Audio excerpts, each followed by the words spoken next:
और भगवान माँ सबरी की और बहनों का पान करते हैं। स्तुति करे तो क्या करे। माँ सबरी बोली, हे प्रभु मुझे स्तुति नहीं आती, मैं तो पढ़ी लिखी नहीं है ना। तेरी माँ पढ़ी लिखी नहीं है राम।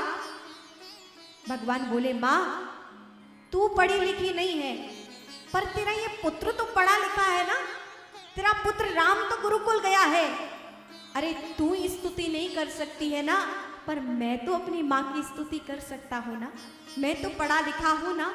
और कहते हैं सबरी मैया बैठी हैं और भगवान राम हाथ जोड़कर सबरी जी की स्तुति कर रहे हैं, उनको प्रणाम कर रहे हैं। माँ तेरी भक्ति धन्य है, मुझे क्षमा करना, मुझे आने में विलंब हो गया।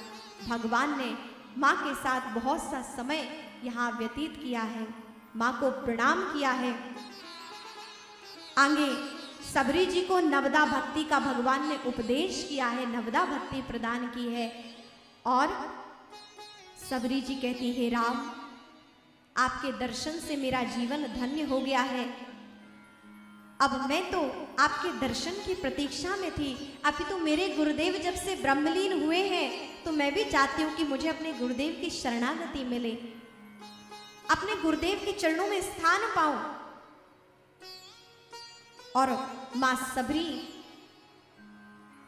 कहती है कि मेरे गुरुदेव ने कहा था कि राम जब आएंगे तो सबरी उन्हें आगे का रास्ता बताना। तो गुरुदेव ने कहा है कि हे राम आप पंपापुर सरोवर जाइएगा, वहां आपकी मित्रता सुग्रीव जी से होगी और वही आपके आगे के काज को संवारेंगे। माँ से ये बात सुनी, माँ को प्रणाम किया है और भगवान राम आगे चले हैं। और यहाँ सबरी जी ने अपने जीवन के उद्देश्य को प्राप्त कर लिया था। माँ भगवती सबरी भगवान राम को प्रणाम करते हुए, अपने गुरुदेव के चरणों में प्रणाम करते हुए योग अग्नि से ध्यान केंद्रित किया और अपनी इस स्थूल शरीर को वहीं त्याग करते हुए भगवान राम की कृपा को धारण करते हुए अपने गुरुदेव भगवान के चरणों में पहुंचे।